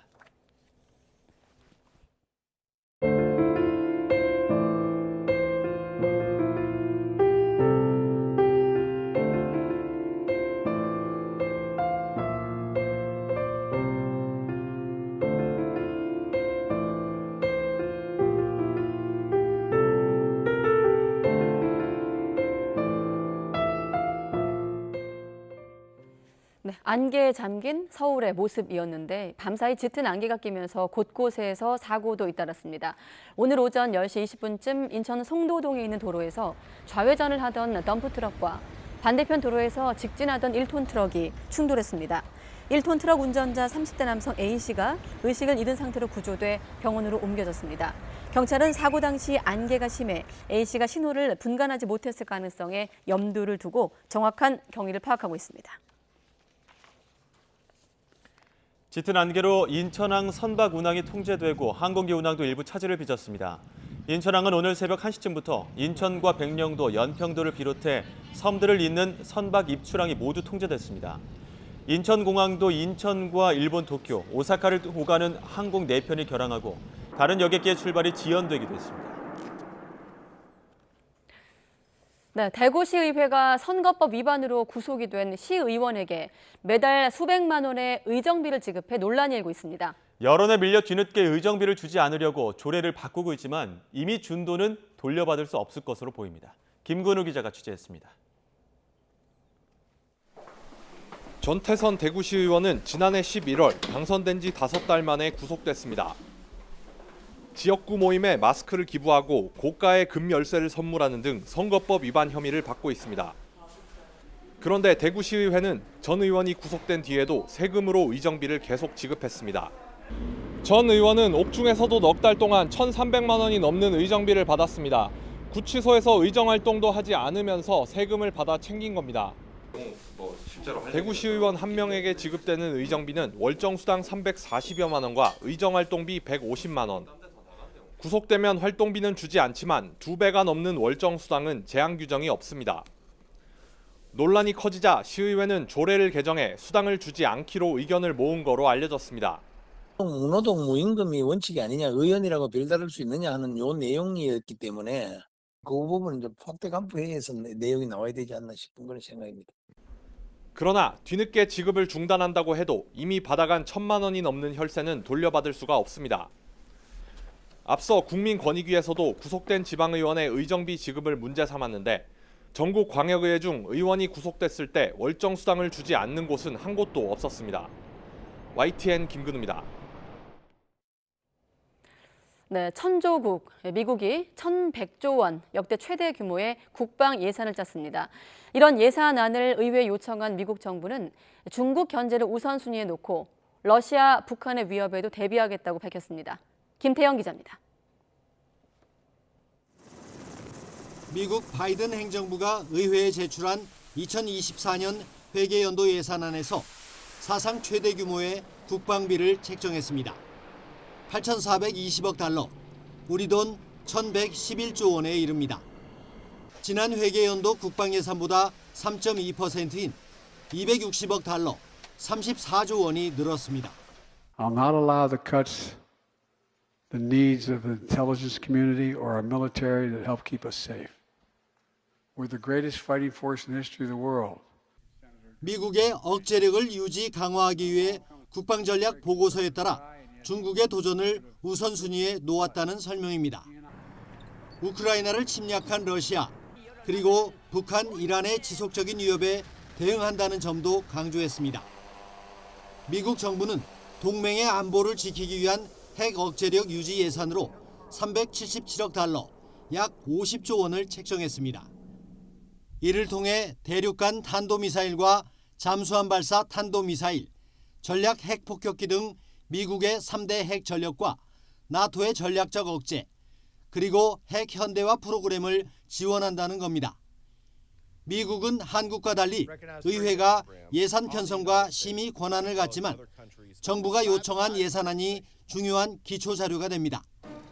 앞서 중국도 올해 국방비를 7.2% 늘려 293조 원으로 증액하는 등 미국과의 경쟁을 가속화하는 양상입니다. YTN 김태현입니다. WBC 호주전에서 2루타를 치고 세리머니를 하다가 아웃당한 강백호의 황당한 플레이가 해외에서도 화제가 되고 있습니다. 미국 포스 스포츠가 공식 SNS 계정에 영상을 올린 뒤 23시간여 만에 조회수 500만 회를 넘겼고 호주 대표팀도 공식 SNS에 승리를 축하하는 사진들과 함께 이루수 글렌디닝이 강백호를 태그하는 장면을 올렸습니다. 프로야구 KT 위즈에는 이미 팬들에게 잘 알려진 신인 선수가 있습니다. 야구 예능으로 주목받은 류현인 선수인데요. 1군 무대에서 팬들을 만날 날을 손꼽아 기다리며 훈련에 열중하고 있습니다. 보도에 이지은 기자입니다. 지난해 신인 드래프트 7라운드에서 KT의 선택을 받은 류현인. KT 위즈 지명하겠습니다. 당국대 내야수 유현인. 대학 시절 야구 예능 프로그램에서 활약하며 팬들에게 눈도장을 찍었습니다. 본고장에서도 알아보는 팬이 있을 정도입니다. I know him because I watch a TV show. Can I take a selfie with you? 미국 스프링 캠프에서 KT 훈련은 물론 WBC 대표팀 평가전도 도우미로 함께했습니다. 좋은 경험이었는데 눈으로 직접 보니까 다 잘하시고 배울 게 많았던 것 같습니다. 가장 닮고 싶은 선배는 같은 팀 수비의 달인 김상수. 어렸을 때 처음 봤을 때 수비를 너무 잘하셔가지고 그 모습에 좀 반했던 것 같아요. 그렇게 쉽게 못하고 있긴 한데 그래도 물어보려고 하고 있습니다. KT 내야의 미래가 되기 위해 우선 2루수 연습에 열중하고 있습니다. 자신 있는 포지션이라기보다는 그냥 일단은 어느 곳이든 가서 열심히 해보려고 하고 있습니다. 수원야구장에서 팬들 앞에서 야구할 수 있는 모습 보여드리도록 빠른 시일 내에 올라가도록 하겠습니다. 감사합니다. KT 위즈 화이팅! 이제는 1군 무대에서 빛나길 꿈꾸는 KT 샛별 류현인. 오늘도 묵묵히 구슬땀을 흘리고 있습니다. 미국 애리조나 투손에서 YTN 이지은입니다. 강태선 블랙야크 회장이 민선 2기 서울특별시 체육회장으로 취임했습니다. 강신임 회장은 취임사에서 평생 체육계에 몸담아온 체육인으로서 스포츠 경영의 롤모델을 창출하고 서울 체육의 지속적인 성장과 위상 강화를 위해 스포츠 마케팅을 통한 안정적 재정 확보 등에 노력하겠다고 소감을 밝혔습니다. 오늘 전국 곳곳에서 올해 들어 가장 높은 기온을 기록했습니다. 이 이례적인 고온 현상은 주말인 내일까지 계속되겠는데요. 내일 낮 기온은 서울이 21도, 전남 화순에서 27도까지 오르겠습니다. 이 기온만 보면 야외 활동하기 무척 좋아 보이지만 건조한 대기에 또 미세먼지까지 겹쳐서 외출 시에는 주의가 필요하겠는데요. 먼저 연일 고온 건조한 날씨가 이어지다 보니까 산불 가능성이 더욱 커지고 있습니다. 주말을 맞아서 산을 찾으시는 분들은 불씨 관리 더욱더 철저히 해주셔야겠고요. 미세먼지에도 유의하셔야겠습니다. 내일 중서부와 남부지방 곳곳에서 종일 미세먼지 농도가 높겠는데요. 특히 오전에 수도권은 매우 나쁨 수준으로 공기질이 좋지 않겠습니다. 외출하실 때는 미세먼지용 마스크 챙기시기 바랍니다. 내일 아침 기온은 오늘보다 높겠습니다. 서울 9도, 전주 10도, 포항과 부산 12도 보이겠고요. 낮 기온은 전국에서 20도를 웃돌겠습니다. 서울 21도, 광주 26도, 포항 25도 보이겠습니다. 휴일인 모레 전국에 비가 내리면서 고온 현상은 누그러지겠습니다. 비가 온 뒤 월요일에는 반짝 꽃샘추위가 찾아오겠는데요. 며칠 사이 기온 변화가 무척 큰 만큼 면역력 관리 잘 해주시기 바랍니다. 날씨였습니다. 네, 가장 빠른 종합 뉴스 뉴스큐 마치겠습니다. 이어서 이브닝 뉴스가 방송됩니다. 시청해주신 여러분 고맙습니다.